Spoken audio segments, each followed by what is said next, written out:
Gênesis capítulo 29, versículos 31 a 35 e Gênesis capítulo 30. Quando o Senhor viu que Lia era desprezada, fez com que ela fosse fecunda, ao passo que Raquel era estéril. Assim, Lia ficou grávida e deu à luz um filho, a quem deu o nome de Ruben, pois disse: O Senhor viu a minha aflição, por isso agora meu marido vai me amar.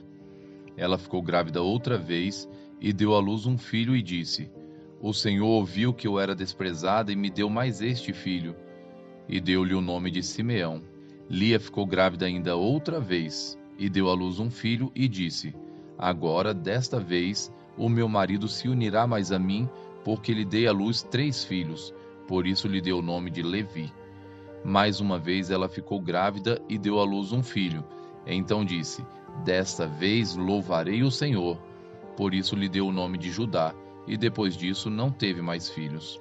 Quando Raquel viu que não dava filhos a Jacó, teve ciúmes de sua irmã e disse a Jacó: Dê-me filhos, do contrário morrerei. Então Jacó ficou irado com Raquel e disse: Será que eu estou em lugar de Deus que a impediu de ter filhos?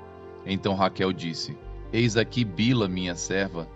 Tenha relações com ela, para que dê à luz e eu traga filhos ao meu colo por meio dela. Assim, Raquel deu-lhe Bila, sua serva, por mulher, e Jacó teve relações com ela. Bila ficou grávida e deu à luz um filho a Jacó. Então Raquel disse: Deus me fez justiça, ouviu a minha voz e me deu um filho, por isso lhe chamou Dan. Outra vez Bila, serva de Raquel, ficou grávida e deu à luz o segundo filho a Jacó. Raquel disse: Com grandes lutas tenho competido com minha irmã e consegui vencer. Por isso deu ao filho o nome de Naphtali. Quando Lia viu que ela mesma tinha cessado de ter filhos, tomou a sua serva Zilpa e a deu a Jacó por mulher. Zilpa, serva de Lia, deu a Jacó um filho.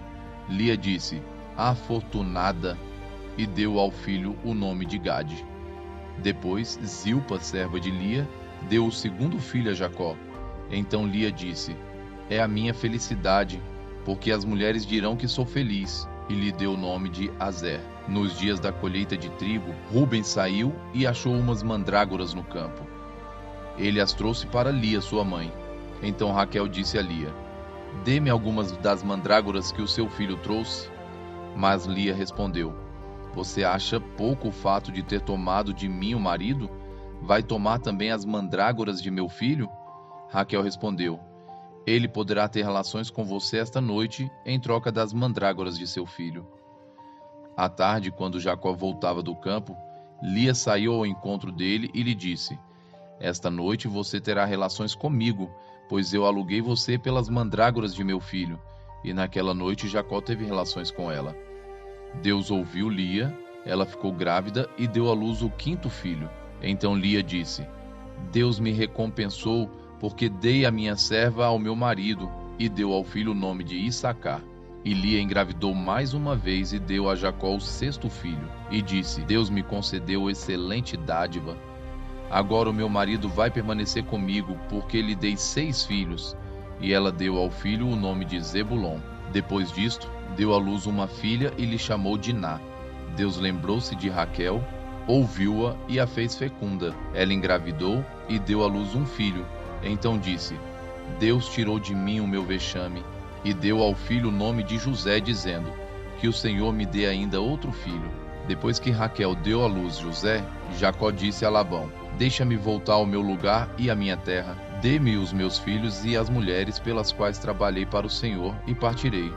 O Senhor sabe muito bem quanto e de que maneira o servi. Labão lhe respondeu: Se puder me fazer este favor, peço que fique comigo. Descobri por meio de adivinhações que o Senhor Deus me abençoou por causa de você. E Labão continuou: Fixe o seu salário, que eu pagarei. Então Jacó disse: O Senhor sabe como tenho trabalhado e como cuidei do seu gado, porque o pouco que o Senhor tinha antes de eu chegar foi aumentado grandemente, e o Senhor Deus o abençoou com o meu trabalho. Mas quando vou começar a trabalhar também por minha própria casa? Labão perguntou a Jacó: Quanto você quer que eu lhe dê? Jacó respondeu: Não precisa me dar nada, voltarei a apacentar e a guardar o seu rebanho, se o Senhor concordar com isso. Passarei hoje por todo o seu rebanho, separando para mim todas as ovelhas salpicadas e malhadas, todos os cordeiros negros e todas as cabras malhadas e salpicadas. Isto será o meu salário. Assim, a minha justiça responderá por mim, no dia de amanhã, quando o Senhor vier conferir o meu salário. As cabras que não forem salpicadas e malhadas e as ovelhas que não forem negras, caso forem achadas comigo, o Senhor pode considerá-las como roubadas. Labão disse: Está bem, seja como você disse. Mas, naquele mesmo dia, Labão separou os bodes listrados e malhados e todas as cabras salpicadas e malhadas, todos os que tinham alguma brancura e todos os cordeiros pretos, e os passou às mãos dos seus filhos, e pôs a distância de 3 dias de viagem entre si e Jacó apacentava o restante dos rebanhos de Labão. Jacó pegou galhos verdes de álamo, de aveleira e de plátano, e lhes removeu a casca em riscas abertas, deixando aparecer a brancura dos galhos. Pôs esses galhos descascados em frente ao rebanho, nos canais de água e nos bebedouros, onde os rebanhos vinham beber água. E como acasalavam quando vinham beber, as ovelhas ficavam prenhas diante dos galhos e davam crias listradas, salpicadas e malhadas.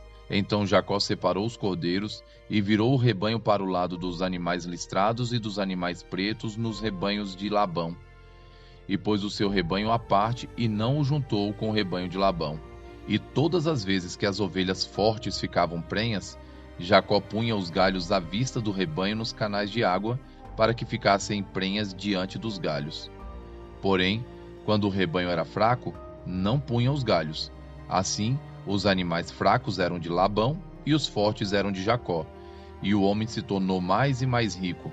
Teve muitos rebanhos, servas, servos, camelos e jumentos. Salmos 23. O Senhor é o meu pastor, nada me faltará. Ele me faz repousar em pastos verdejantes. Leva-me para junto das águas de descanso. Refrigera minha alma. Guia-me pelas veredas da justiça, por amor do seu nome. Ainda que eu ande pelo vale da sombra da morte, não temerei mal nenhum, porque tu estás comigo. O teu bordão e o teu cajado me consolam. Preparas-me uma mesa na presença dos meus adversários. Unges a minha cabeça com óleo. O meu cálice transborda. Bondade e misericórdia certamente me seguirão todos os dias da minha vida, e habitarei na casa do Senhor para todo sempre. Lucas 8, dos versos 1 a 17. Jesus lhes contou uma parábola para mostrar que deviam orar sempre e nunca desanimar. Em certa cidade havia um juiz que não temia a Deus, nem respeitava ninguém. Havia também naquela mesma cidade uma viúva que sempre o procurava dizendo: julgue a minha causa contra o meu adversário. Por algum tempo ele não quis atender, mas depois pensou assim: é bem verdade que eu não temo a Deus, nem respeito ninguém. Porém, como essa viúva fica me incomodando, vou julgar a sua causa, para não acontecer que, por fim, venha a molestar-me. Então o Senhor disse: ouçam bem o que diz este juiz iníquo. Será que Deus não fará justiça aos seus escolhidos, que a Ele clamam dia e noite, embora pareça demorado em defendê-los? Digo a vocês que depressa lhes fará justiça. Contudo, quando o Filho do Homem vier, será que ainda encontrará fé sobre a terra? Jesus também contou essa parábola para alguns que confiavam em si mesmos, por se considerarem justos e desprezavam os outros. 2 homens foram ao templo para orar. Um era fariseu e o outro era publicano. O fariseu ficou em pé e orava de si para si mesmo, dessa forma: ó Deus, graças te dou, porque não sou como os demais homens, roubadores, injustos e adúlteros, nem ainda como este publicano. Jejuo 2 vezes por semana e dou o dízimo de tudo o que ganho. O publicano, estando em pé, longe, nem mesmo ousava levantar os olhos para o céu, mas batia no peito dizendo: ó Deus, tem pena de mim que sou pecador. Digo a vocês que este desceu justificado para a sua casa e não aquele, porque todo o que se exalta será humilhado, mas o que se humilha será exaltado. Traziam também as crianças a Jesus para que ele as abençoasse, mas os discípulos, ao verem isso, os repreendiam. Jesus, porém, chamando as crianças para junto de si, disse: Deixem que os pequeninos venham a mim e não os impeçam, porque dos tais é o reino de Deus. Em verdade lhes digo, quem não receber o reino de Deus como uma criança, de maneira nenhuma entrará nele.